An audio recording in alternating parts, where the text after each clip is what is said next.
Ladies and gentlemen, this is the main event of the evening. Hold one, Andre. You're not good at this. Get out. Let me tell you a personal story about Vince McMahon. You just made the list. Oh my God! Sorry, no speak English. Johnny, goodbye and good night. Hold two, on bar. It's still real to me, damn it! Johnny, This is the worst town I've ever been in. hold three, the moss covered, three-handle family credential. Mamma mia! And now, Unchained.media presents the B Plus Podcast with your host, Greg Unchained. It's me, Austin! It was me all along, Austin! Number 4, Armbar. I will never retire! I still got 200 more. I got 200 more holes to list. All right, fellow B Plus players, welcome to the B Plus Podcast. I'm your host, Greg Unchained. Today is Wednesday. You know what that means. It's King of Sports Day. It feels so good to be back on schedule. We have a couple, obviously, Thursdays, Fridays, Saturdays. We do shows every day pretty much now, but some of the other shows aren't back. But King of Sports is back because New Japan is back in full swing. CMLL never stopped. RevPro, they do their thing. Ring of Honor do their thing. Their schedules are kind of all over the place, but it's back. It's back. We're back. We're here to talk King of Sports. Joining me, as ever, Big Boy Mikey. How are you, Big Boy? We're back. So keen to get straight into this one, mate. Yeah, we've got a lot to talk about today, but first, just a little side question. Do you ever walk into a room like where a song's playing and like walk in like you're making a wrestling entrance? Is it just me? No, I do it. Okay, cool. Yeah, no, every 'Cause time. I'm like, every time I do it, I'm like, I'm so cool, but I'm such a nerd, but I'm so cool. Like, you know what I mean? Like, if you and your body, you do like, I don't know, like sometimes I do the Adam Cole Bebe because I have the really long hair, right? So I can flick it around and shit. I don't know. I did it because I did it when I came into the room because I was coming into the office and I left my music playing in here and I heard some badass music and I was like, and I did claws up like I was frickin' Jonah Rock. I am not Jonah Rock. You don't eat your cereal slowly? Something is happening unseen. The video with Elliot Sexton. Yep. I even had to mention it to Mr. Robbie today. I'm like, there are things I just can't unsee with that video. So good. I'm actually wearing the exact same shirt right now that he was wearing in that video. The nice salmon pink Rat Daddy shirt, which is one of my favorite shirts that I own. But that's enough of that. I just thought of it because I came into the room acting like a freaking douchebag. But no. Look, I walk into work every morning with that. I walk into work every morning like some sort of entrance theme to myself. You need it as a wrestling fan. You need to pump yourself up for the day. Otherwise, what have you right? You got to be feeling yourself, right? You got to get that swag out, or like you know. I'm using all these words, and people are just shaking their head. They're just like, no, don't feel yourself. There is no swag here. You are very right. Hey, so fair enough. No, not in that kind of way. Stop, Mikey, get your head out the gutter. We're back, Come baby. on. We're back. We're back. King of Sports is back. So we'll start with my boo. Ring of Honor. My boo. Oh my god. Ring of Honor. I just can't stop tonight. I can't stop. Ring of Honor doesn't have a lot going on at the moment, to be honest with you. This week's TV, we had over the break a lot of highlight clips, best of 2018's, best of the Women of Honor division, which is a good episode if you want to check that out. Highlights all of the matches that Women of Honor had over the year because, you know, they didn't have many matches. So pretty much all of them fit into the one show. So when we're looking at Ring of Honor, though, you know, I don't look ahead in results. I only look at what's aired. So this week on TV, Ian Riccoboni kicked off the show introducing the 4 contenders for the world title. So we have Chris Sabin in the ring. He went to a time limit draw in a proving ground match with Jay Lethal recently, so he's got a guaranteed shot at the title. Flip Gordon, of course, won the Sea of Honor tournament, giving him a number one contendership claim as well. Dalton Castle, who has a contractually obligated rematch clause. And, of course, Marty Skrull recently won Survival of the Fittest. So we have 4 contenders. We want to find out who's going to face Jay Lethal next. So we find out that they're going to have a 4-corner survival match to decide who gets the first shot. And that's going to happen at Honor Reigns Supreme this weekend, the 13th of January. So he goes on to introduce the champ, but Matt Taven comes out instead. Says that he defended his title. He's, Matt Taven's still doing the whole real world title shtick with the purple belt that he got.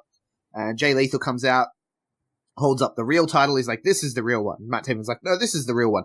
And he spits on Jay Lethal's title. So then they brawl, get pulled apart. And we come back from ads with a completely different match in the ring, which is always fun. So obviously they got that under control. I always like when they do that in wrestling. Yeah. Yeah, that's good. When you go completely chaotic, we're like, we're going to go to a break, we got to get this under control, and they come back, and we're back, ladies and gentlemen, as if nothing happened, and out comes Jeff Cobb for his match. He's got a proving ground match with Luchasaurus. This is the first time that we're seeing Luchasaurus on Ring of Honor television, which is really cool. So Jeff Cobb, he impresses by being powerful and throwing around a big dude, and Luchasaurus impresses by being incredibly agile for being such a big dude. It's a pretty standard match. Cobb finished with just a brutal combo, though. He did a top rope overhead belly to belly. Wow. Right, so they're on the top rope. He does an overhead belly to belly, gets down, doesn't go for the pin, picks him straight up into a pile driver, doesn't go for the pin, picks him up, whips him against the rope, hits the Tour of the Islands, and then finally goes for the pin. So he just absolutely destroyed Luchasaurus, which is what you want to see, I guess. Yeah. Yeah, and it's good to see Luchasaurus getting TV time. I like that. Yeah, because, I think he's done a couple of the Honor Club events now. I when they were like, he's making his debut here on Ring of Honor, I was like, what? But then they were like, on Ring of Honor television. I'm like, oh, okay. Yeah, because I'm like, I swear I've seen him in a couple of matches. Like, he was in the Fight to Survive thing. Right? Yeah, he was in the Survival of the Fittest. Yeah. He was in Survival of the Fittest, so I don't know what's going on there. But yeah, it's his Ring of Honor TV debut, so that was really cool. Then we got another Women of Honor match, Kelly Klein versus Nikki Adams. Now, with the title off Sumi Sakai and on Kelly Klein, I feel like it's going to feature a lot more, which is nice. Kelly Klein versus Nikki Adams here, and Kelly Klein gets on the mic and says, from now on, all of her one-on-one matches will be for the title. She's going to be a fighting champion. And this match is all Kelly Klein, obviously, who's Nikki Adams, never seen her before in my life. So Kelly Klein gets the win, wins convincingly with the running knee. And then after the match, Jenny Rose, who you'll remember, Jenny Rose and Kelly Klein have had a bit of an ongoing thing for the last year. Jenny Rose comes out and says that they have unfinished business. And since they already have a match booked for January 13th on Reigns Supreme, and since Kelly has made it a title match, why not just go one step further and make it a street fight? So Kelly Klein agrees. Now, when Kelly Klein and Jenny Rose do a street fight, they come out in their streetwear. Like, they come out in jeans and a tank top and stuff, which is really awesome. So I'm looking forward to this match. It's going to be amazing. These two have a certain chemistry they've put on. When I say amazing, like, it's not, Charlotte, Sasha, but it's a good match. Like, they put on a good match and they have good chemistry together. Okay, good.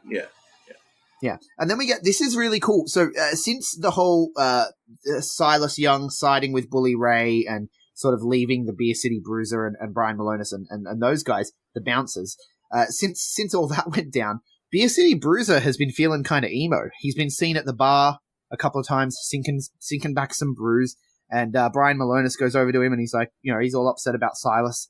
And so this is happening again. This is, I think, the second clip that we've seen of them doing this. And basically, like, Brian Malonis is telling him, you got to get over it. Like, you can't still be upset about Silas. And he's like, no, this is, like, how long have we been friends, Brian? We've been friends for a year, man. We've been running together a year. I've been doing this for 18 years with Silas. And now he's not answering my calls. He's not answering my texts.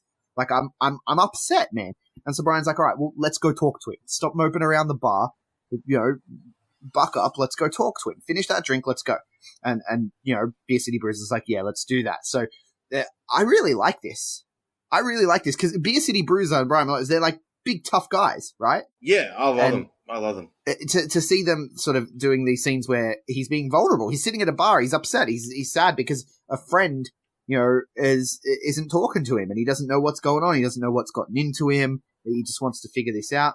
And it's just dudes supporting other dudes and being like, let's go talk to him then, right? Like, just stop whining about it and let's go fix the problem. Let's figure out what's going on. I really, really like this. And it's turning them into like the biggest faces in the company for me. That's good. I mean, obviously Ring of Honor have some work to do with talent build, but yeah, I love those guys. And I love that type of big guy in pro wrestling. Like, kind of like CZW sort of big boys, like Ace Monero and a couple of others. I just love those big burly men in wrestling that just have that look. I love it. Yeah, you go into the throwback, right? Like, and you're like, there's not really many people around anymore that are like your, oh geez, like Kamala, right? There's not really many people around anymore that are like King Kong Bundy, but these guys are, and it's nice. I like it too. I think you need when we say wrestling's for everyone, and we talk about diversity in wrestling, you know what? There isn't a lot of diversity in wrestling. Body shapes for dudes. So right. Big men. Big men are beautiful too, and they can do this as well, as long as they keep their cardio up, which I feel like Beer City Bruiser can go. Like, he never looks super gassed or anything, but that said, he works a lot of tag matches and doesn't do, like, massive, like, he's not out there doing Jay Lethal versus Jonathan Gresham, No, fair enough, though. But I love these guys, and I'm looking forward to seeing what the new year brings with this story. Then we get another heartfelt moment. Christopher Daniels comes out, gives his thank you speech to the fans, and Joe Koff comes out and thanks Christopher Daniels because he's proven now with his recent change in attitude that he loves Ring of Honor. And so Joe Koff says, I've got a new contract for you. Which, given today's news of him signing with All Elite Wrestling, confused me a little, to be honest with you. Yes, it's very interesting. But it's all a work anyway. So Shane Taylor attacks him from behind and beats him down and then rips up the contract and throws it on him. So I guess the contract's null and void now by Christopher Daniels. Like Shane Taylor said you're fired. That's the way to leave a company after what? You've been in and out of a company for 13 years, and that's how you go. But since day one, since 2002, I think was their first event, right? Yeah, absolutely. Yeah, pretty crazy. So, and then we get the main event. Jay Lethal's on commentary. And we're told that Matt Taven's been removed from the arena. So this is the four-way that I mentioned at the top with Flip Gordon, Chris Sabin, Dalton Castle, and Marty Scurll. Pretty good match. They all get their spots in, and ultimately Dalton Castle picks up the win. No shenanigans or anything really to speak of, but Dalton Castle gets the win. Good four-way match. Lethal comes into the ring, shakes his hand, and we go home for the week. So that's kind of the go-home show for Honor Reigns Supreme, which is an Honor Club event. So if you're on Honor Club, you can get Honor Reigns Supreme this Sunday, which is Monday for us, Sunday in the United States on the 13th. But that's there's not a lot announced for the card as of yet, but we do know that there's the Women of Honor title match, which is the street fight between Kelly Klein and Jenny Rose. We also know that there's a Proving Ground match, 6-man tag team champions. So you got the Kingdom there, who are the champions at the moment, and they're taking on Hurricane Helms, Delirious, and Luchasaurus. And I'm looking for Hurricane Helms and Luchasaurus and Delirious to win there, which will be an odd situation, I know, but we need to get some fresh people into that 6-man scene. Yeah, absolutely. Yeah, and why not have the 3 dudes who wear green masks, right? Like, that works. That's a team. You got a uniform. Yeah. And we also, of course, have the champion Jay Lethal versus Dalton Castle for the Ring of Honor title. Like, as we head in, in 2019, I'm about to say when we're, as we're heading in, but we're actually in 2019. How do you feel Ring of Honor is with making up for not just like losing such star power, but I mean with the 4 major names that they've signed, well, major in my eyes, yeah, in Haskins, Brody King, PCO, and Bandito. Right. Do you feel that those 4 talents are enough to cover, which I guess we now got to talk about, the official ending of Cody, Hangman, Bucks, SCU, and Brandy? Yeah. I mean, look, I think that I think Ring of Honor have proven themselves time and time again to be good at surviving this. Now, I think we're moving into a really interesting phase where sort of the New Japan, WWE, and now All Elite Wrestling, they're all going to be able to compete for the top level guys. Now, that's not to say New Japan or All Elite Wrestling are anywhere near WWE, right? WWE is a monolith. When we talk about they're competing for staff and talent and stuff. They're not competing on an even footing at all, but financially, AEW have something going for them. Creatively, New Japan have something going for them. There are reasons to go to other places other than WWE. There's not just this. It's not going to be people are going to look at just WWE, and that's a good thing, right? And so the landscape is changing in 2019 in such a way that they're going to be competing for the top guys, and where Ring of Honor kind of had a monopoly on the guys coming up. Like, think about it. Think about, the last sort of class, like from CM Punk through to, Daniel Bryan, Kevin Owens, everyone who's in NXT right now, Kyle O'Reilly, Roderick Strong, Adam Cole, all of these guys, they all came through Ring of Honor, right? Ring of Honor has for years had a monopoly on being that last stop between the indies and WWE. Yeah, essentially. And it's a little bit, but it's a little bit different now because WWE had the relationship with Evolve. So if you want to go to Evolve as an indie guy, if you want to go WWE as an indie guy, Evolve isn't the worst place to go anymore because, it's always been a great company. You go to Full Impact Pro first, and then you move your way up to Evolve, and then you move your way up. Yeah, there's a pathway there. There's a pathway through the UK. There's a pathway through Progress, through ICW, through all of those.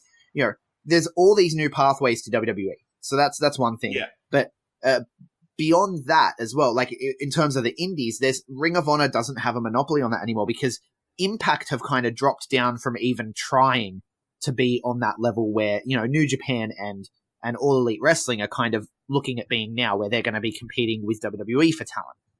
Impact have dropped way down. They're like, no, look, we're a super indie. Impact have put themselves in the same place as Ring of Honor and MLW, essentially. Yeah, essentially, yeah. So on that next level down, you've got MLW, Ring of Honor, and Impact. And I feel like those three are competing for the same talent and they're competing for the same fans. And I feel like that's where the real war is going to take place. I don't think there's going to be too much of a war up the top between New Japan, WWE, and All Elite. I feel like they're just going to kind of do their own thing. But I think the real war is going to play out that one level lower for those fans who pay attention to everything. The real war is going to play out one level lower between MLW, Ring of Honor, and Impact. And to be honest with you, I don't know if Impact lasts to 2020. I just don't. And I think that Ring of Honor, they're gonna do well because they've always done well. But I think MLW are gonna emerge as the clear, like the top, like the number 3, essentially. Yeah, I agree with that. But it's gonna be very interesting because Ring of Honor can't act like they're a number 4 or 5 or anything like that. They've got to head into WrestleMania season with all the confidence in the world. Yes, they've got obviously New Japan with them there, but to do Madison Square Garden on Mania weekend, you need all the confidence in the world. I think they need a. The thing is, I feel like it's an opportunity for them to make some stars, but I think I love Jay Lethal, but I feel like he's sort of at the maximum that he's going to be, and I think that Jay Lethal can't be a guy going into Madison Square Garden. I think you need to have it on someone else who can really prove themselves in the Garden, hopefully in a match like, champion versus Tanahashi or something, where they lose. I don't think they're going to win, but where they go. And to be honest, I can't tell you who that guy would be. I can't tell. Maybe Jeff Cobb. I feel like, but he's the TV champion at the moment. So, do you, Marty Scurll, I guess, could step up to the plate. I don't think that you want to have your hopes riding on Jay Lethal as the guy, because a lot of people have Jay Lethal pegged. I mean, he's Black Machismo, right? Yeah. That's what most people remember Jay Lethal as, and he's done fantastic things in Ring of Honor. His whole reign as the 2 champs, when he had the TV championship and the Ring of Honor championship, was incredible, iconic. But people just remember Black Machismo. Unfortunately, he's kind of marred with that, and he's happy to be marred with that too. I mean, he went back and did it for All In, right? All In, yeah. So I feel like that's an important thing for Ring of Honor. Is Ring of Honor need to find the next guy that's going to be, the Daniel Bryan, that's going to be the CM Punk, that's going to be the Adam Cole, because Adam Cole was that guy for a while. And I think Ring of Honor really need to find the next guy and pin it to him. And as much as I want to say that should be Matt Taven, I don't think it is either. Yeah. So very interesting to see where they go. It's tricky. I think 2019 is going to be a very interesting year especially on, I mean, it's an interesting year for everyone, to be honest with you. I'm really excited about this year. Yeah. And in many different ways. Yeah, take me to a place that I'm not excited about because I don't know enough about, and you're teaching me more every week. Take me to Mexico, Mikey. All right, Viva la Mexico time.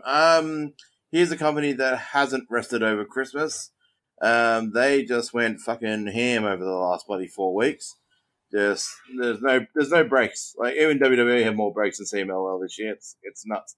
Like, they were wrestling Christmas Day, Christmas Eve, the next night. I'm like, geez, do these guys get? I mean, it's all in Mexico. I guess all their families are there, but it's like, do these guys get a break at all? But no, they went ham.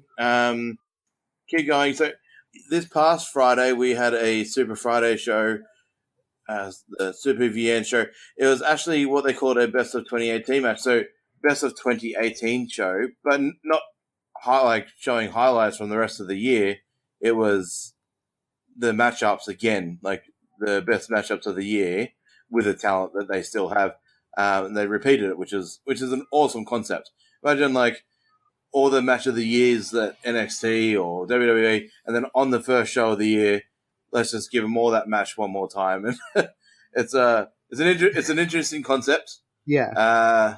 CMLL going into a bit of I was about to say a lull period, but they're not, because with Fantastic Mania around the corner. But a lot of their talent is going to be over in Japan. However, they're still going to continue all their major shows in Mexico. So the talent, I'm not looking forward to talking about Super Friday next week because it's going to be quite limited of superstars. Most of them will be in New Japan. But I'll just run past the results of Super Friday show. Like I said, it's a sort of like a best of sort of show. So we had a 2 out of 3 fall 6-man tag match between Efisto, Gran Guerrero, Templario, who defeated Guerrero Mayo Jr., Ray Cometa, and Stuka Jr. 2-1. We had in a lightning match, Titan defeats his tag partner Triton in a face versus face match there.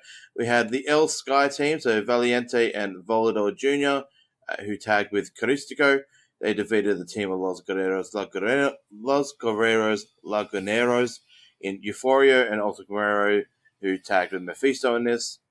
Then we had the Los Ingobernables, El Terrible, La Bestia del Ring, and Rouge, who defeated Los Gorillas del Ring, Cranio, and Volcano, who tagged with Atlantis.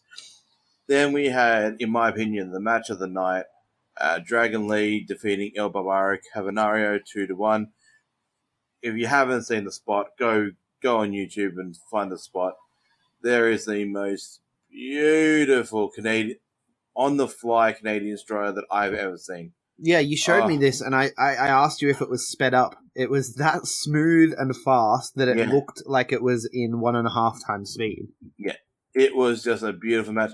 Dragon Lee took a little bit of a bump, which people kind of thought he might have got injured, but he's fine.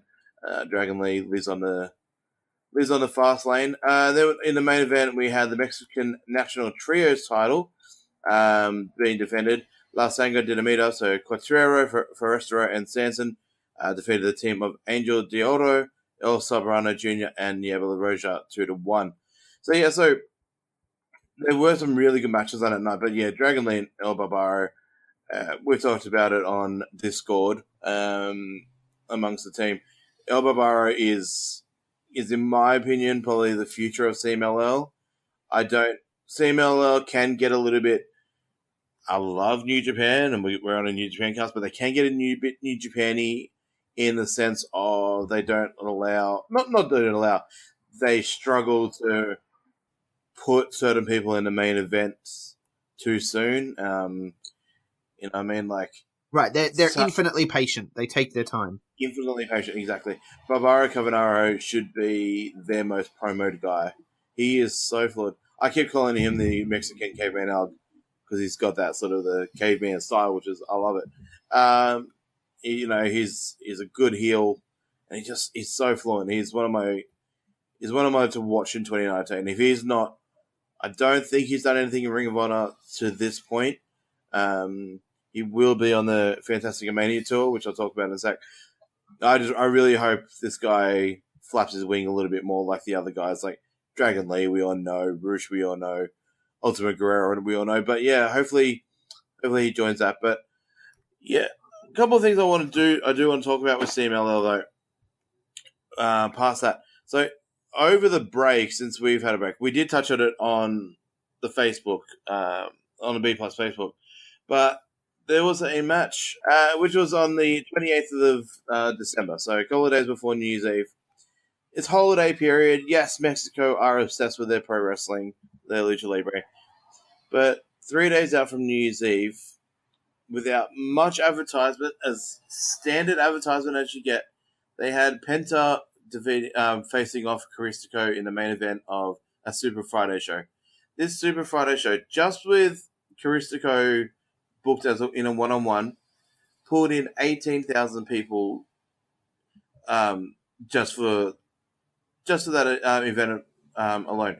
The standard, I think the standard, I've been sort of looking into it, I think it's about 8-9-ish K for the Super Friday shows. They usually give it 8 or 9K, which, people kind of forget that CMLL do get those many numbers.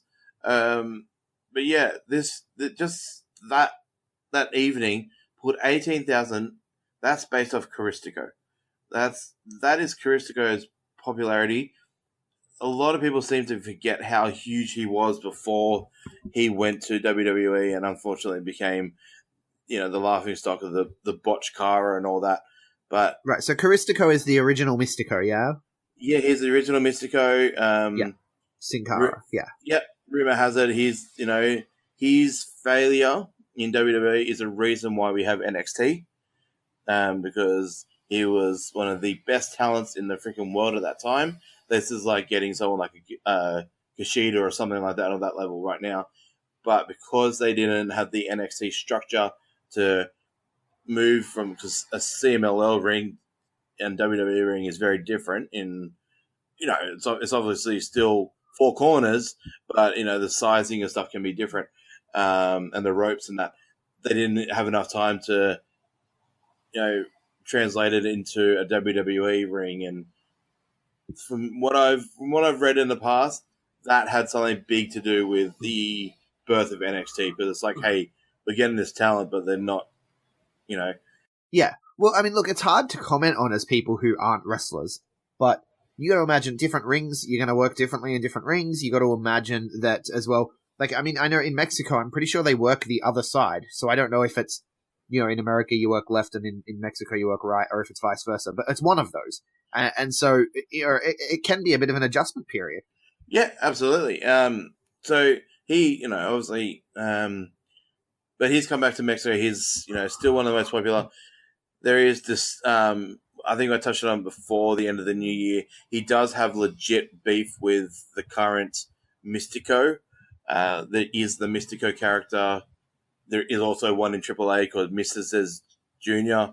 There's three of them. They all have the same. Yeah, it always gets real confusing with the shared gimmick stuff. Yeah, because the good thing with Masked is nobody gives a shit about the guy underneath, technically. They care about the mask. So when Psychosis got unmasked by WCW, AAA were like, hey, we can just make Psychosis 2 and just pretend he never lost the mask type of thing. So, but Caristico's come back to CMLL over the last couple of years. He's built himself as one of the best talents. He's turning Rudo. He's going to be a big heel. He's going to be unmasked, I imagine, through the year.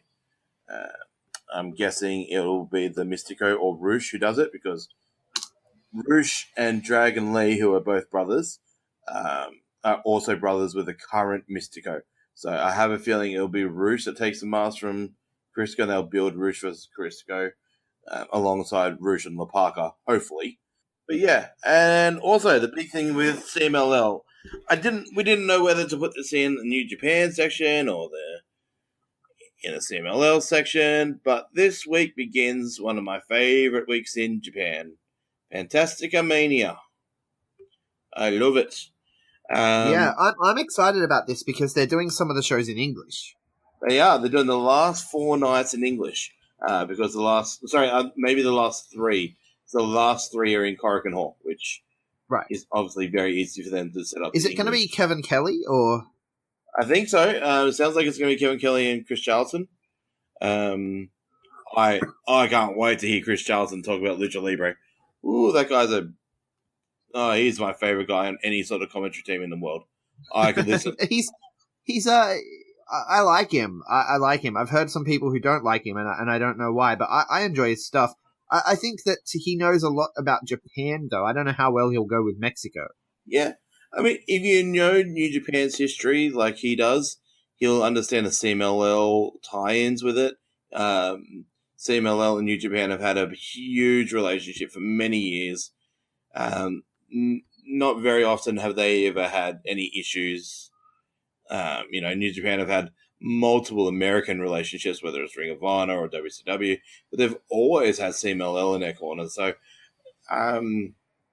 it's one of the main places where most of the New Japan talents go to hone their character craft. Everyone from Hiromu Takahashi to Sho and Yo and so many. Promotional consideration paid for by the following. Christmas has come and gone, and with it, the disappointment of those Secret Santa staples, the shave kit, the sports hygiene packs, and seasonal socks is fading. As we roll on, though, into the new year, it's time to make resolutions, so why not resolve to look better in 2019 and get yourself the gift that keeps on giving and never disappoints, Threadbox. Threadbox is a subscription clothes shopping service which for as little as $40 per month will send you a box of personally curated goodies straight to your doorstep. I get the $160 package which comes with over $200 worth of fresh goodies each month. Kept me looking fly for all my Christmas engagements this year.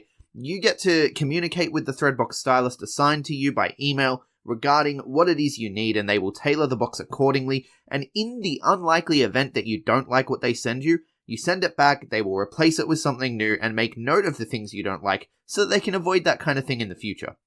Threadbox is a truly unbelievable service that no man should be living without, so head over to threadbox.com.au today and use our code TheB+15 when you check out to get 15% off your first box. I don't want to go through all the lineups because it is standard New Japan sort of Road 2 type stuff where it's mostly the same matchups, just some weird little bits and pieces. But let's run through the CMLL roster that is going to be there. Sure. Yeah. So I'm going from So we got Ordaz, who's one of the newer CMLL guys. He looks like he's going to be tagging with the baby faces like Taguchi and Tiger Mask through the tour, and like Leaguers and that sort of guys. Templario, who you've heard me hype up a few times over the last couple of months. He's a Rudo. He's alongside the Guerreros in Mexico. He's actually teaming with Bullet Club most of this tour. So he's going to line himself with Gato and Taiji Ishimori most of the tour, which would be cool. Flyer and Titan, two of the, no pun intended, high flyers, two of the most exciting guys in CMLL. They're on the base side of things in Japan, teaming with the likes of Liga and that. Then you got Forestero, Stanson, and Quattrero. Forestero is actually tagging with Suzuki-gun for a lot of this show, actually, which is good because they are good heels. Then you got Atlantis and Atlantis Jr. Atlantis Jr. is making his debut. I think he's had a couple of dark matches in CMLL. But this is the legendary Atlantis. This is his kid, legit kid, not just kayfabe. So it'd be interesting to see how the junior goes, and he's been taken on this tour, which is awesome. Then you got Okamura, who's coming over. So Okamura is obviously the guy that New Japan send their young lions on excursion, and Okamura basically is the babysitter. Essentially, he's a sensei, the man in Mexico that's the Japanese guy in Mexico who he tagged with Hiromu when he came over, NATO, all this sort of stuff. So, he's aligned with the heel side of things. You got a team. You got other guys like Angel De Oro, Dragon Lee, and Mystico, the current Mystico. They're on the face side of things on these shows. Then Gran Guerrero, Ultimate Guerrero is over. You got Soberano Jr., Mystico. Sorry, did I say that? Yeah, I already said that one. Sorry. Soberano Jr., Barbaro Cavanaro, as we talked about before, one of the best talents in the world. Caristico is on this. We also got Terrible, who's coming over. He's tagging with LIJ, being an LI member. And that's the CMLL roster.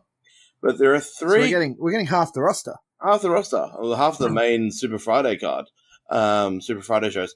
So there was also, on the first night, I want people to, I know it's not going to be in English, but if you get the chance to watch it, there are three characters wrestling this Friday night. In the fifth match, there's going to be a character called Namahagi. Now, this is El Desperado.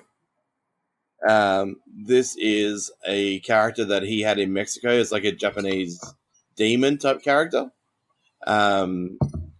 which is very interesting. So he's on the first night, he's tagging with Barbaro Cavernario and Caristico as Namahagi, not as El Desperado, which would be interesting. But in the main event, it's a 8-man tag between LIJ featuring Terrible facing Satoshi Kojima and Toa Henare. Also, two guys called Fujin and Raijin, who are obviously Sho and Yo. So these were their characters that they had in Mexico for a bit too. So first night, Raijin, Fujin, and Namahagi with Desperado, Sho and Yo. So that'll be interesting to see them do those characters. I like it. Interesting. Is the Fantastica Mania shows the ones also where I saw they're doing the thing from My Dad's a Heel Wrestler? Yes, with the Okada Tanahashi thing. That's yeah. So they have a little bit of fun with this. There are some good matches. They are doing a thing I've never. Well, hang on, don't just gloss over that. My Dad's a Heel Wrestler is that movie that if people go way back, we've talked about it a few times on King of Sportscast because they used to play the ads. Yeah. On NJPW World all the time, and it's like a movie that Tanahashi did where he plays this heel wrestler called the Cockroach. And I still haven't watched the movie. We really need to watch this movie and and do a review for the pod. I think would be a good way to go. But yeah, and so they're all reprising their roles as the characters that they played in the movie. So I think Okada is actually the face champion here, and Tanahashi is the heel because he's the cockroach guy. Yeah, so it's going to be it's going to be fun. But another weird thing that they're doing on this tournament, I've never seen CMLL do it. Never seen New Japan do it with Fantastic Mania. If there's anyone out there that's listening to this that wants to correct me on this, but I've just never heard of this in my life. They're doing a CMLL family tag tournament. There's 4 teams, all CMLL guys, and they're all some sort of family. So first match is going to be Atlantis Jr. and Atlantis taking on Cortero and Sanson. So obviously dad and son there, and then Sanson and Cortero are brothers. Then you got Dragon Lee and Mystico tagging together in the second match, who are brothers, and then Flyer and Volador Jr., who are also brothers. So it's very, very interesting. I've never heard of them doing a little family tag tournament. It's 4 teams, and I think it's on the third night they're doing the third last night they're doing the final of that. Don't know what the relevance is. There's no title. It's just a quick little tournament. I think it's a cool, nifty idea. It all does start. It's interesting. It's definitely interesting. Yeah, I mean, you can sort of play around with that in every promotion. If you want to do fantasy booking and that, get a pen and paper in that. You could do in any company. There's a lot of relations across the board there. So it's quite fun. So everything with the Fantastic Mania kicks off this Friday on New Japan World. I don't know if it's all live in Japanese. I haven't found that part out yet. Sorry. It will all be on delay anyway if you can't get it live. The final 3 nights, which we will podcast before that again, will be all in English. And I'm hoping it's Chris Charlton because he is my boy and I love listening to him speak. But that's it for Mexico. let's get over to the old lady, the British scene. I mean, how hot is the British scene for January this year? I mean, holy shit. Yeah. And we got our wish, Zack Sabre Jr. We should start with that at Wrestle Kingdom. Of course, we talked about it on our Wrestle Kingdom wrap up, which people can go back and listen to if they want to just scroll back just a few episodes. They'll hear our Wrestle Kingdom wrap up. And yeah, we talked about it then. Zack Sabre Jr. is the new British heavyweight champion. He won that one off Tomohiro Ishii. So it's very exciting to see him return to England now with the title in tow. Right, yeah, and not to forget, I can't remember if we touched on this on the podcast or not, but the most very interesting part to that is New Japan had Chris Roberts, the RevPro referee, working that match, which I loved. Yeah, I'm sure we did. Yeah, on the podcast. But if not, well, there he is. There it is again. I love that they had Chris Roberts working that. That made it so much more legit. I loved it. Yeah, definitely. I mean, it was. Yeah, we talked about it. It was basically just a big old showcase for RevPro, which is really cool because it's good when they do this work with other promotions for them to actually feature the promotions as they are. And this was essentially a RevPro match, which a lot of RevPro matches are New Japan matches, so it kind of goes well. But this is essentially a RevPro match just done at the Tokyo Dome, and he wins the title, and he goes back. And who's his first defense against? The angry old Park. Oh, he's the bastard, right? Is that, what's he calling himself? The bastard, that's right, the bastard Park. The bastard Park? Yeah. Mate, oh, what a dream matchup. Like, I mean, people want to keep saying bullshit like, NXT UK is taking all the British talent. Bull fucking shit. Sorry about my language there, guys, but you're getting Park and Zack, because in my opinion, like, I'll be on the NXT podcast later in the week.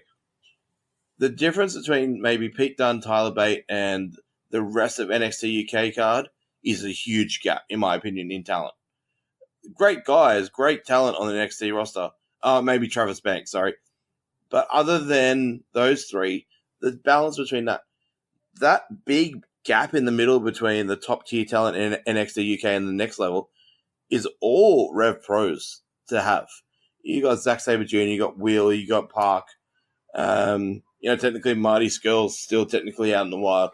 There's still and Mark Haskins now in Ring of Honor. You got some really great British talent out there that most companies would die to have in their main roster. So, no, the British scene's dead. Nah, yeah, no, it's dead. the British scene is dead. But yeah, I have it on good authority that British wrestling is dead. Well, so. Yeah, but on my word, that British wrestling is alive and well. Okay, but but speaking of that Park match, let's just run through the results of the two had double live at the cockpit events this weekend. They're both at, I can't say the bloody name of the town. It's an English name and I still can't say it. Marleybone? Marleybone? I can't say that properly. It's easier saying bloody Mexican names. Anyway, it was in London. So, night one, which was live at the Cockpit 36, we had El Phantasmo defeating Shah Samuels. We had the Great Khan continuing his undefeated run in RevPro, defeating Chuck Mambo. In the first round of the Queen of the Ring 2019 tournament, in the first round matches, we had Debbie Keatle defeating Zan Phoenix. I unfortunately don't really know much about them, either of them. We had Sami Jane defeating Kellyanne, our Australian Kellyanne. Yes, indeed. We had Chris Ridgway defeating MK McKinnon, which, from what I've heard, I haven't yet to watch this, is again another match of the night. Ridgway and McKinnon did this in the latter part of 2018. I think we touched on it. Supposedly their matches are the matches to watch. Ridgway is one of the... Well, anyway, we had Curtis Chapman defeating James Castle. In more Queen of the Ring tournament action, we had Chardonnay defeating Laura de Matteo. And then we had defeating Zoe Lucas. And then in the main event... Yu is fantastic. Yeah, well, from what I've heard, she's just phenomenal. And a guy that I don't know a lot about. Our very good old mate Nathan, and maybe you might be able to tell me a little bit more about him. Shigehiro Iri. Your mate Nathan. Yeah. Shigehiro Iri. Do you know much about this guy? Like, Yeah. I actually don't know a lot about Yeah, him. no, I've seen bits and pieces. I've seen him in he showed up on Progress as well, on the Progress unboxing. Right, yes. So he's obviously over there. He's from DDT. Okay. So I've seen bits and pieces of him. DDT is one of those ones. DDT is very difficult to get into because there's a lot going on, and it has its own unique character as well as a promotion. So there's a lot going on. It can be hard to get into, but yeah, Shihiro Iri is Shigeru Iri. I don't know how to say it. He's from DDT originally, and yeah, I watched him on the unboxing. I haven't gotten around to watching the RevPro stuff yet, so I haven't even checked my RPW on demand at the moment, to be honest with you. Well, he was in the main event against Josh Bodum, and he defeated Bodum. From all accounts, I've been sort of looking through different reviews and posts from people on Facebook and Twitter and that. Supposedly they're in love with him. So I don't know if it's just like a... Yeah. I was watching the Progress unboxing with Aiden, and when Erie came out, I knew it would upset him. I was just like, oh, Erie's overrated. Erie's overrated. I'm like, I prefer Tai Chi. just trolling him. And he got very upset, predictably. Standard troll. Anyway, the night after, in the same arena, in the Cockpit Theatre, we had Dan McGee defeating Shah Samuels. In the semi-final matches for the Queen of the Ring tournament, we had Sami Zayn defeat Yu, and then Debbie Keetle defeating Chardonnay. So the final is Sami Zayn versus Debbie Keetle, which Sami Zayn won that. So Sami Zayn is... So I guess RevPro are also working with DDT, Dramatic Dream Team, because if they've got Shigeru Iri, and they've also got Yu, who comes, of course, from the Tokyo Joshi brand there, which is part of DDT. So they're obviously opening up another working relationship with another Japanese promotion, which can only be a good thing. Yeah, absolutely. Then we had an 8-man tag match. So we had Team Star, which is David Starr, Josh Bodum, Rob Leas, and the Great Khan defeating Team ELP, which is El Phantasmo, Michael Oku, MK McKinnon, and Erie. I'm not going to butcher that first name again, and Erie. Then we had Chris Ridgway defeating Curtis Chapman. Kellyanne and Zan Phoenix defeated Laura D'Amato and Zoe Lucas in the tag match. And we had Sami Zayn. Oh, sorry, I touched on that. Then we had the main event, which you've already touched on. So Park defeated Zack Sabre Jr.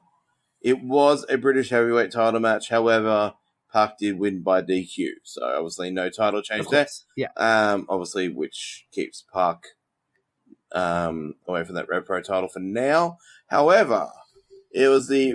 Have these ones made it to on demand yet? Because I'm curious to see who's working face, who's working heel. You know, which is very interesting because Park worked heel. I'm curious to see how it goes, but yeah. So that brings us up to date with RevPro. Yeah. Well, no, I was going to put one more thing in. That is because of that match. So post match, Park was laying into Zack Sabre Jr. He attacked Zack Sabre Jr. So Park was playing the Ultimate heel, and then the savior, the guy that came out and saved Zack Sabre Jr., is Will Ospreay. So interesting. If we somehow in the next 3 months, obviously we know we're getting Will versus Park at, I think it's the 12th of February or 19th of February at High Stakes. If we somehow get a triple threat between Zack, Park, and Will, like, take my money. I'll fly to the UK for that. Like, holy shit, that would be good. don't say things that you don't write checks with your mouth. Yeah, that you cannot cash. I know you're moving to Queensland soon. We don't want to be committing you to flying to the UK to watch a triple threat match between these guys. But I get what you're saying. That's a pretty solid matchup, to be honest. Absolutely. And just a couple of little notes and match announcements recently. So don't know how she got a title match straight away, but Yu is facing Zoe Lucas. New Year's Revolution is this Friday. We've had 4 announced matches. I don't understand how she got her title match before Sami Zayn, and Sami Zayn won the tournament. However, Zoe Lucas is defending her Women's Championship against you. Well, she got her title match by being awesome. Yeah, obviously, yeah. But how do you jump the line over someone who just won a Queen of the Ring tournament? However, fantastic. I'm guessing, obviously, she has limited dates in UK. So that's one match announced. Another match announced is Chris Brooks is taking on Will Ospreay, which would be a fantastic one-on-one. We got Aussie Open taking on the Hunter Brothers in a number one contenders tag team match. That should not be called a number one contenders match. That should be a number one, like, bad. Man, when they eventually get those RevPro tag team titles, man, Yeah. it's going to be insane. Because I feel like the crowd are wanting them to get it too. Well, like they're the most over tag team there. And even though they've been losing, they've been coming up short. It just makes the crowd want it more. It's being really well done. Because, if you get through the Hunter Brothers, you got Suzuki and Zack. And by that time, I'm guessing that title match would be at RevPro High Stakes in February. By that time, it's very highly likely that Suzuki and Zack Sabre Jr. will be New Japan tag champs too, IWGP tag champs. So, very interesting. And another big match that was announced. So, Jay White is going to be in the UK for New Year's Revolution this Friday. So, Jay White has been pinned against Chris Ridgway. So, Chris Ridgway is a bit of a match highlight guy. So, this is going to be brutal and fun to watch. That's going to be incredible. Yeah, I'm looking forward to that. And just another one. So, Chris, they've already started booking matches for the 24th of March show, which is later on. Chris Brooks has also got Park one-on-one. So, Chris Brooks has got a one-on-one with Will Ospreay this week. Then in a couple of months, he's got Chris Brooks versus Park. We also have Will Ospreay versus Park coming up. So, the UK scene's fine. Those 7 guys that are on top of that RevPro scene.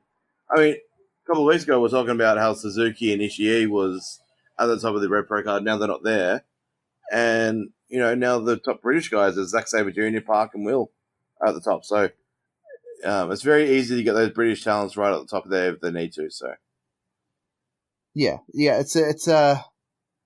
I don't know how people think British wrestling is dead. Although I guess the people that say that do accept from it RevPro. They're like, no, RevPro sort of set themselves up. But, RevPro are doing good things, and there's some really good matches happening over in RevPro. But let's get to the main event of the evening. Let's get to what we're all here for. Well, I mean, we're all here for all of it, to be honest with you. But this is King of Sportscast for a reason. The king of these 4 promotions, New Japan Pro Wrestling. What a week it has been. So obviously we had Wrestle Kingdom. We had New Year's Dash. We've already talked about those. We did a bonus podcast to cover those. So if you want to go back and listen to them, that's the best way to get that stuff, because we're not going to talk about those here.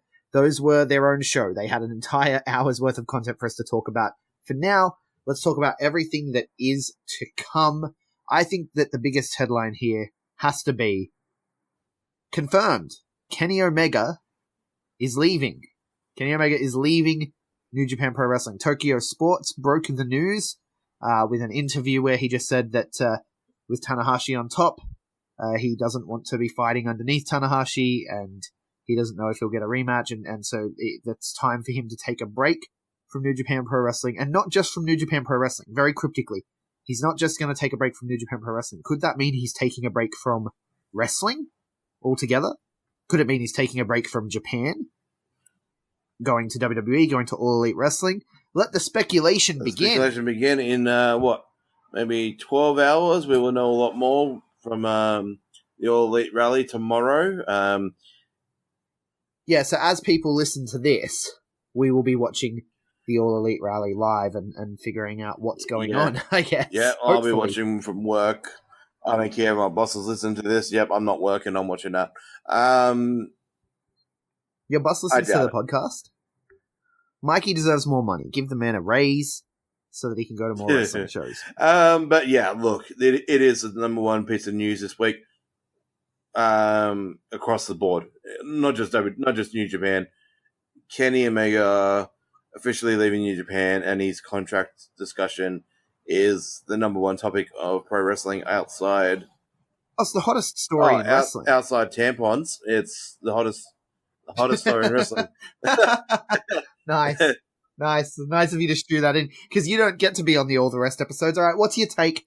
What's your take on the tampon spot? Give it to us. It's what you want it to be. Like, if you dislike it and you don't find that to be part of pro wrestling, that's fine. But people who do enjoy that stuff, they do want to enjoy a little bit of a bit of that toiletry humor type thing. It's fine. It's a little bit of fun.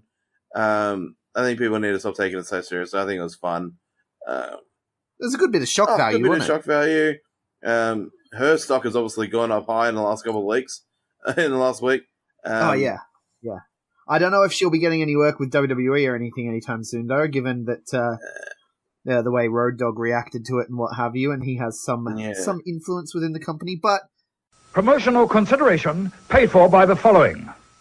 January is here, and we are fast approaching WrestleMania season. Royal Rumble and the road to WrestleMania are around the corner, so the time to dilly-dally is past us. If you want to experience WrestleMania live, and who doesn't, let's be honest, you deserve it. The best and really the only way to do it is with All Aussie Travelers. All Aussie Travelers are new to the wrestling travel package game, but they are veterans at travel, and they have put together a package that cannot be beaten. For less than $7,500, All Aussie Travelers are going to send you to New York, with return flights, airport transfers, full accommodation, and tickets to the WWE Hall of Fame, NXT pre-show party, NXT TakeOver, WrestleMania, Monday Night Raw, SmackDown Live, and more. The coolest part about these packages is that for NXT TakeOver, Raw, and SmackDown, you are going to be seated in your own private VIP suite, normally not available to the public, but All Aussie Travelers have you covered, man.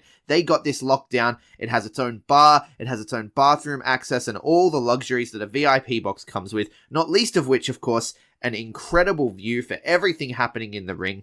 All of this for under $7,500. They're practically giving these packages away, man. You'd be crazy not to check it out. So head over to All Aussie Travelers on Facebook. The link is in the show notes. And tell them that the B Plus sent you.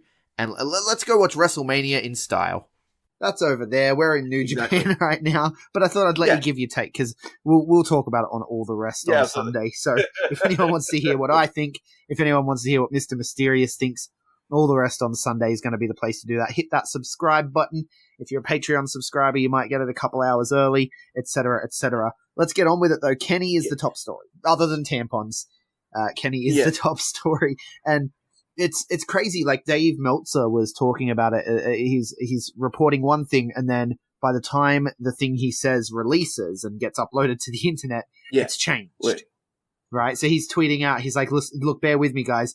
Yes, what I said on the radio show was wrong, but that's because it's changing minute by minute. Like, he's like, things are literally changing. It doesn't help that there are people out there that want to hashtag, question his credibility, the poor bastard. He's doing the best he can with what he has. What about the amount of people that are accusing him of, oh, you're on AEW's payroll. Do you have an equity stake? Do you have an equity stake? As if they know what equity stake even means. Right. I have a delicious equity steak right in front of me. It's my dinner. No, I think people on Twitter are the worst. Twitter is a cesspool. It can also be really great, though, at times, I guess. It can be great. Like Priscilla Kelly got a lot of support on Twitter as well as a lot of hate. So it's a double-edged sword. But look, this Kenny thing, let's talk about the other thing Dave Meltzer reported, right? The meetings. We talked about the meetings, and we weren't sure how the meetings were going to go. There was going to be a meeting between Ring of Honor, New Japan, and All Elite Wrestling the day after Wrestle Kingdom. It turns out, from the looks of things, New Japan are opting to work with Ring of Honor moving forward, and they're not. There are no plans for them to work with All Elite Wrestling. The Elite guys wanted to still be able to work Japan, and now it looks like they may not be able to, because the New Japan are going to continue working with Ring of Honor. But then he amended it later to say, for now. They're going to keep working with Ring of Honor for now. Now, they have a contract with Ring of Honor that expires after the Madison Square Garden show. So could it be that as soon as the Madison Square Garden show ends, then we're going to see them strike a deal with All Elite Wrestling and leave Ring of Honor in the dust? I think that's probably likely. I think that's probably what's going to happen. And so we're not going to see the Bucks or anyone in New Japan for now, but probably come March or April, whenever that is, whenever that deal officially ends, I feel like we're probably going to see a deal with All Elite Wrestling. Absolutely. I agree with that. Yeah, it's crazy. You know, people want to. There's so much speculation about all these fantasy books. I've read everything from Kenny debuting the Rumble and all that sort of stuff. I don't know. This is one of the best off-season. Not off-season. There's no off-season wrestling. Contract season that I've ever witnessed in wrestling. You know, close to early 90s when people didn't know whether Nash and Hall were going to appear in WCW or Luger, randomly rocking up in Nitro one night. Yeah. I think it's crazy. Like, I've gone back and forth so much as well. Like, I at one point, I was like, okay, he's going to WWE then. Like, the deal fell through, and he Pro Wrestling Tees tweeted out, could this be the last Kenny Omega shirt on Pro Wrestling Tees? And you're like, what? In that case, he's going to WWE. And then there was, like, some stuff on Being the Elite that made you think, you know, maybe he's going to WWE. He's been left out of all this All Elite stuff. He's been doing the whole thing with Marty Scurll because Marty Scurll's not going either. And so what's happening there? And it looked like, all right, it looks like he's going to WWE, right? He's not going to stay in Japan because he said that in the paper. And All Elite Wrestling's out, so he's going to WWE. But then, you know, you hear his contract doesn't end until the 30th. But, the 31st, his contract ends the same day Kushida's ends, and we'll get to Kushida in a moment, I promise. But his contract ends the same day as Kushida's on the 31st, which was the same time AJ Styles' contract ended, but WWE were able to buy his contract out so that he could end up in the Rumble. So we could see a similar thing happen with Kenny Omega there. We could see a similar thing happen in All Elite Wrestling where they buy the contract out and he ends up at that rally tomorrow. You know, because he's finished. He's not announced for any of the stuff coming up with New Japan. He's finished.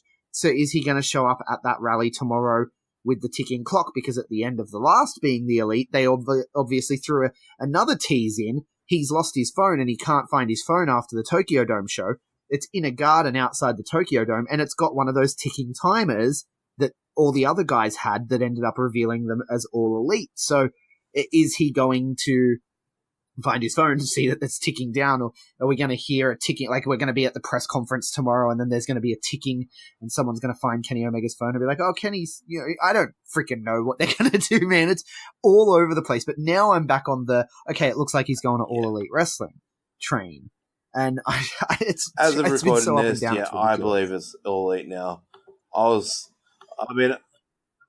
But I will say this, the WWE, if they offered him a big money deal and they were like, you know, we're going to give you a gaming show, we're going to put you in movies too, because that's all stuff Kenny wants to do, you know? So, it's tough. I do not envy him right now, having to be in the spot where you've got to make this decision. There's a lot of money being left on the table. I mean, the money thing, I don't think is an issue with the All Elite thing. I believe that Mr. Khan has given the Sun, what a rumor is, $100 million for contracts. But, you know, like, if you offered Kenny Omega at least a big part, big chunk of that, not obviously as much as everyone else, but I don't know. For me, Kenny is All Elite. Yes, he'd be leaving a lot of money, but his thing is changing the world. He's changing. Right. No, WWE doesn't make sense. No, like for the other stuff, like they're like I know people that I said, oh, I'd love to see Kenny and Xavier Woods do their thing. Like they would be amazing at up, down, down stuff and all that together. Kenny versus AJ at Mania, Kenny versus Finn, Kenny versus Seth. Yeah, there are some great dream matches there, but at the same time, Kenny and the Bucks are elite. They're the original Elite. This is All Elite.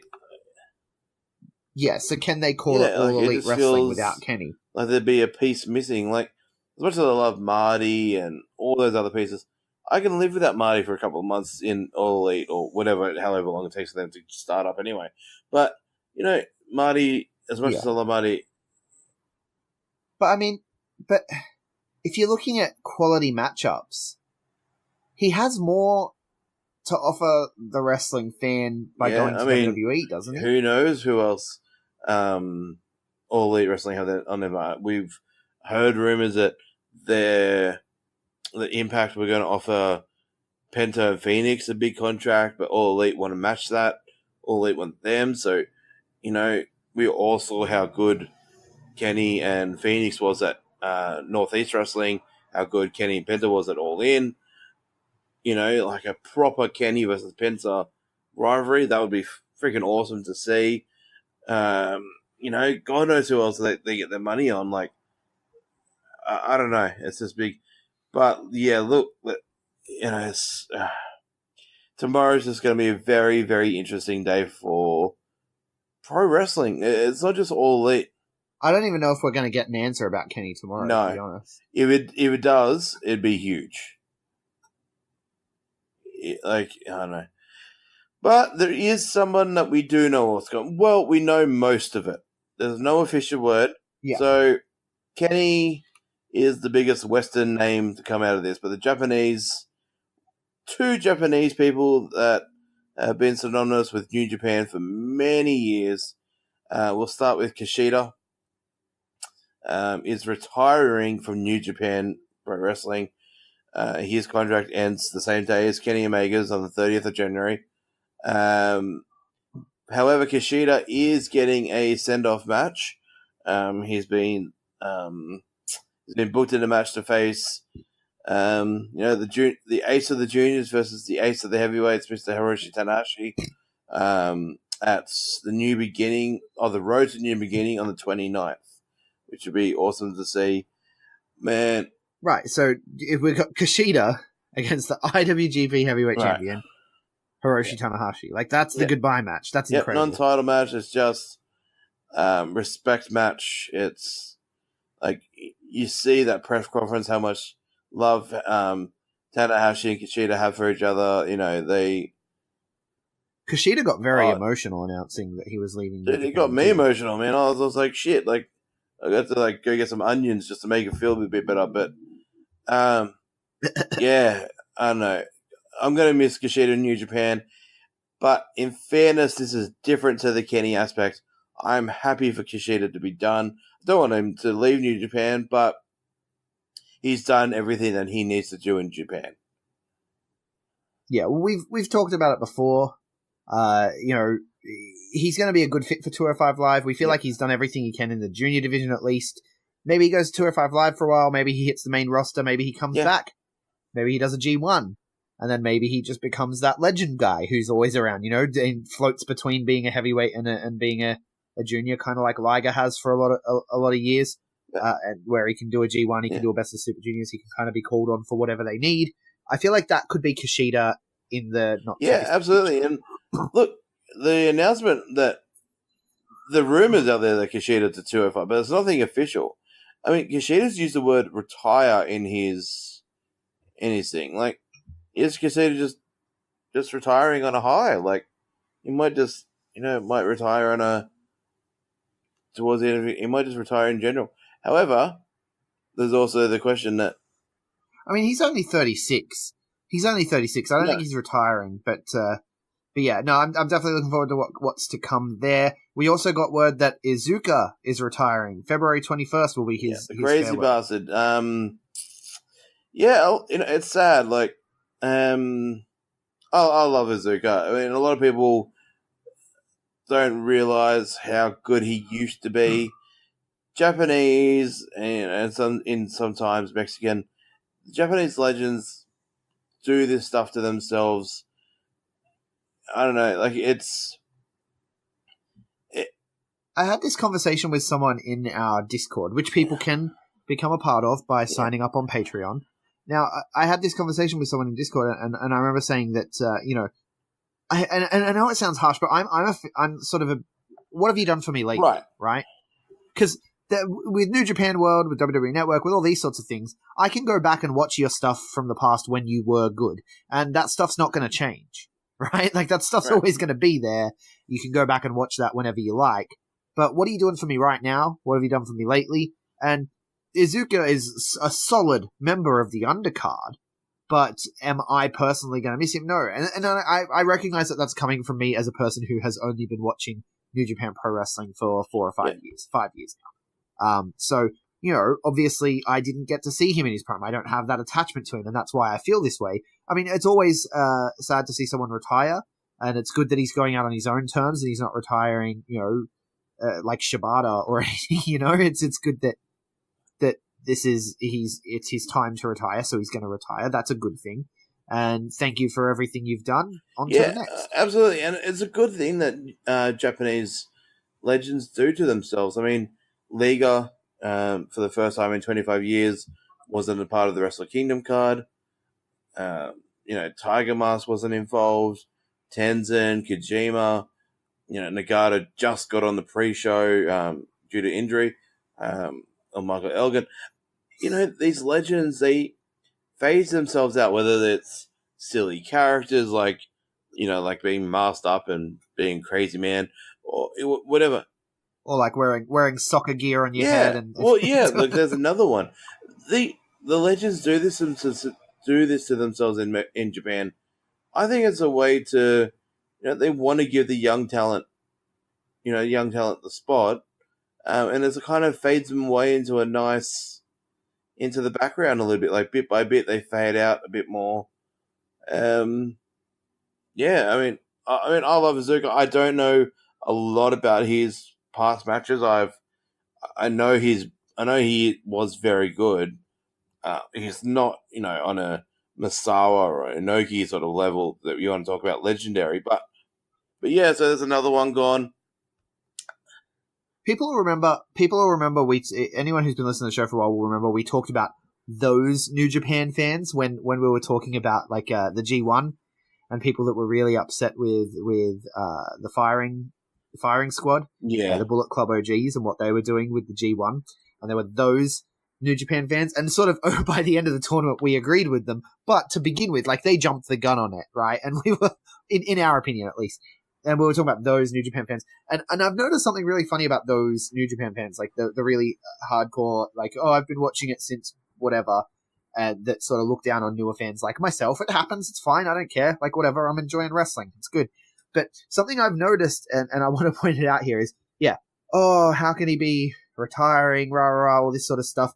Same time over in WWE, how do they still have Triple H coming out for WrestleMania? How do they still have, like, you know what I mean? Like, the same people will say that this is a tragedy that Iizuka's retiring, and then they'll also shit on WWE for having legends come back for different spots. And also, those same fans will be like, Wrestle Kingdom was the greatest thing ever, and then they'll crap on WrestleMania, and it's like, they talk about WrestleMania being repetitive. Like, you've had Roman Reigns in there for 4 times. I'm sorry, were the last 5 domes not headlined by... Like, were they not closed out by Tanahashi celebrating, Okada celebrating, Tanahashi celebrating, Okada celebrating, Tanahashi celebrating? Is that not what the Dome has done for the last 5 years? Like, New Japan fandom is a really, really funny thing. Yeah, I agree.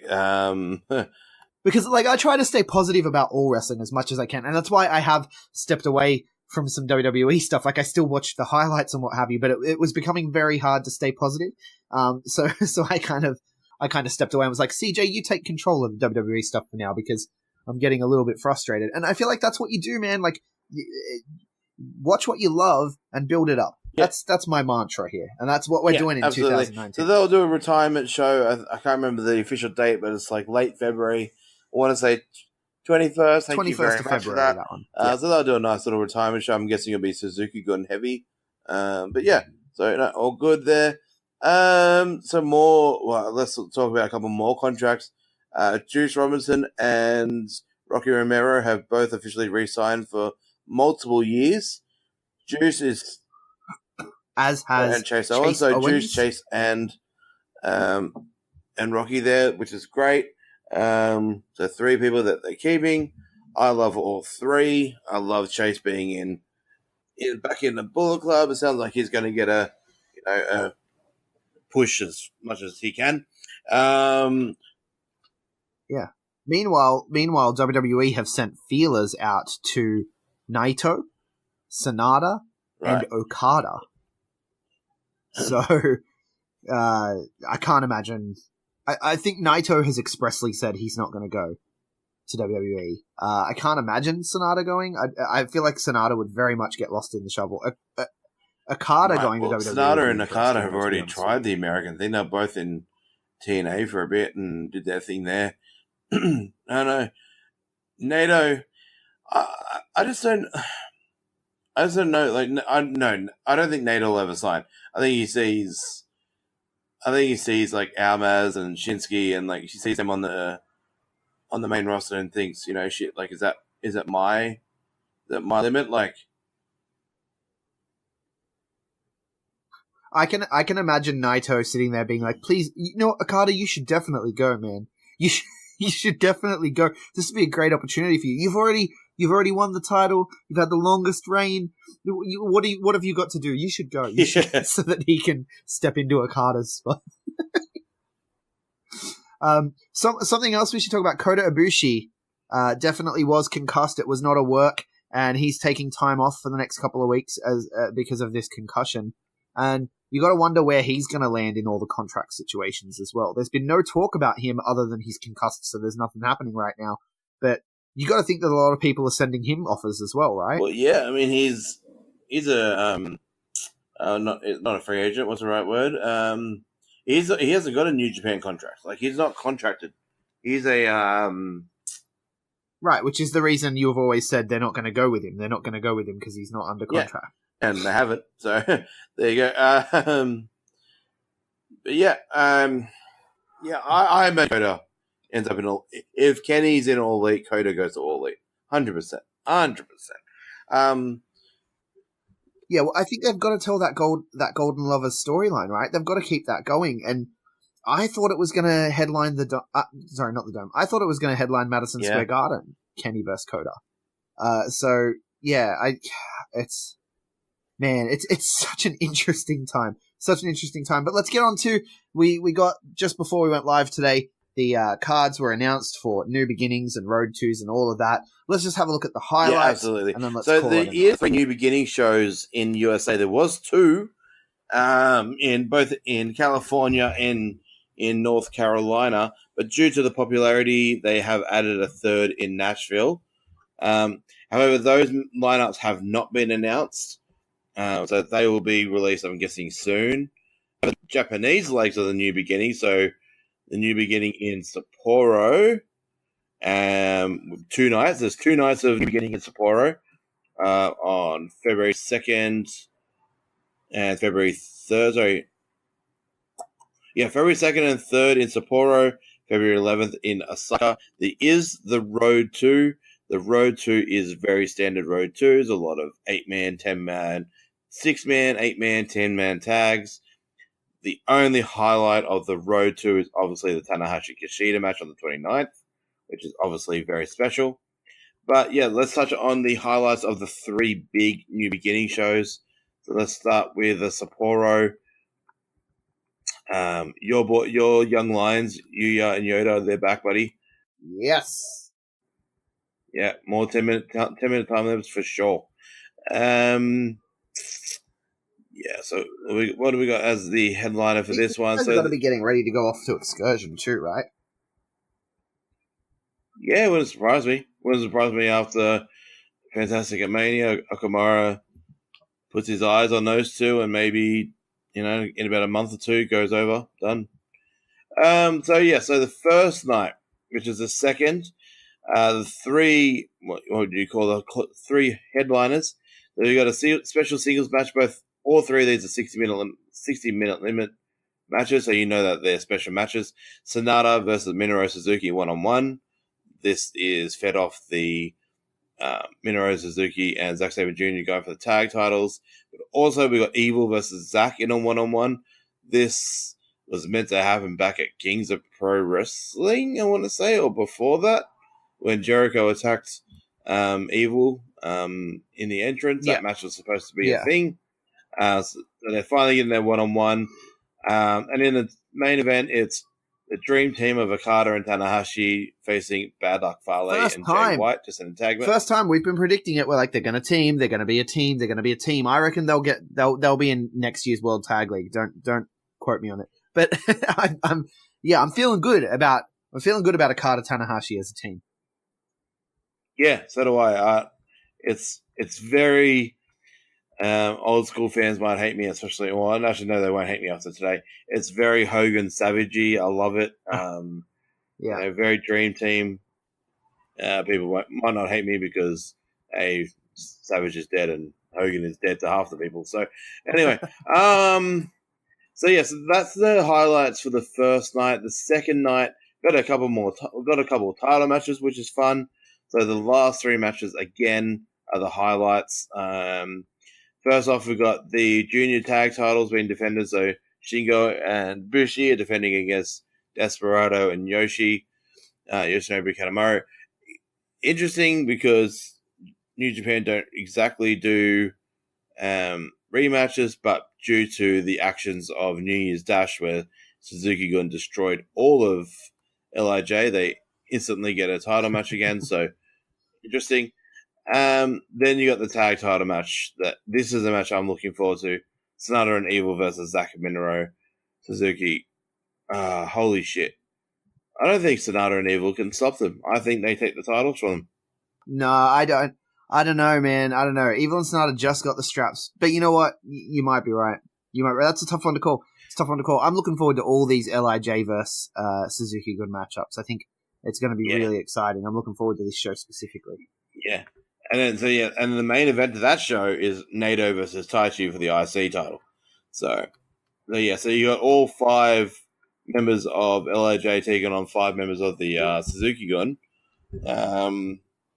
Which I want to say, I mean, I don't think Lance and Davey are on anything going forward. Well, Davey's got a full-time MLW contract. I know he's still able to work New Japan. And with Izuka retiring, this is the 5 members of Suzuki-gun now. So that's going to be... Oh, and Taka, sorry, but he is more of a manager, I guess. But, so that's interesting. How interesting would it be to see Suzuki-gun take all the belts off LIJ after LIJ just got all the belts? Is that too much? Too much, you think? Absolutely not. It's something I could see happening. Absolutely. Then on That's the exciting. 11th That one's on night Feb, 2, right? That's on night 2. So night 1, night 2 are in Sapporo. So that's on the first weekend of February. Then on the 11th, we have, again, I'll just do the highlights. Junior heavyweight titles being defended. Taiji defending the title against Taguchi. This is Taguchi's first junior heavyweight title shot in a long time. I can't remember the last time he's had a single title shot like this. I imagine this being a very easy night for Taiji Ishimori, but you never know. Taguchi could surprise us and be the old Taguchi. Then you got Okada versus Fale 1-on-1, which is going to be very interesting as a 1-on-1. Fale and Okada have had some interesting battles over the years. And then the main event is obviously the IWGP heavyweight title, Tanahashi versus Jay White. I say it here right now, Jay White becomes champion. Done. If Jay White's going to become champion, then none of the other titles are going to change. No. Over this weekend. The only one, so I think, I would love to see that, to be honest with you. Yeah. The only 2 titles I see changing are the heavyweight tag and the heavyweight tag. That's the only ones. Yeah. Yeah. That's it. But yeah, look, all that starts. When does the Road 2 start? The Road 2 starts on the 26th of January, so Australia Day for us. Right, so we'll have a look at these shows more in depth as well when they're about to roll around, but they were announced today, so we wanted to talk about it because there's some big matchups in there. Now, where can people find you, Mikey? You can find me at bigboy_Mikey86 on the Twitters and Instagram. Right, where you will be talking New Japan stuff and everything as it happens. You can find me at Greg Unchained on Twitter, at the Greg Unchained on Instagram. We collectively are the B Plus Wrestle on Twitter because wrestling wouldn't fit. The B Plus Wrestling everywhere else. If you like what we do and you want to support what we do, of course, a 5-star review on iTunes or Podbean or any of the other podcast players that you support is going to help us immensely. It brings us up in the algorithms, especially on iTunes, and it makes us easier to find for everyone. You can also support us by supporting our lovely sponsors, Threadbox. or All Aussie Travelers. Check them out in the links below. And of course, our Patreon is patreon.com/theb+, where you can, for as little as $1 a month, send us some support, get a big old thank you in return. We have a bunch of reward levels there.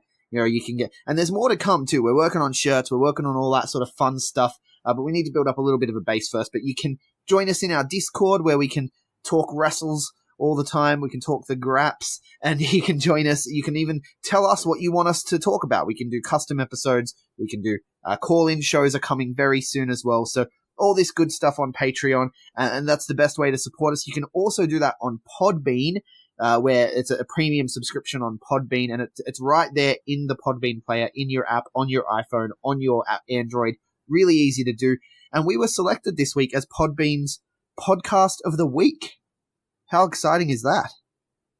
Yeah, I just love that. I popped very hard when I saw that. It just gives me a funny little feeling inside. It's been a fun 6 months, but 2019 is just going to be even better. Yeah, so big thanks to Podbean for featuring us as their first podcast of the week for the year of 2019. We feel honored. We're very excited. And we're going to do you proud, and we're going to keep pumping out these episodes and talking. We do what we do. We watch global, support local. If you like what we do, like, share, subscribe, and thank you so much for listening. Hold one. Arm drag. You're not doing this. Get out. Let me tell you a personal story about Vince McMahon. You just made the list. Oh my God. Sorry, no speak English. Dummy. Goodbye and good night. Hold two. Arm bar. This is the worst town I've ever been in. It's still real to me, damn it. Dummy. Hold three. The moss covered.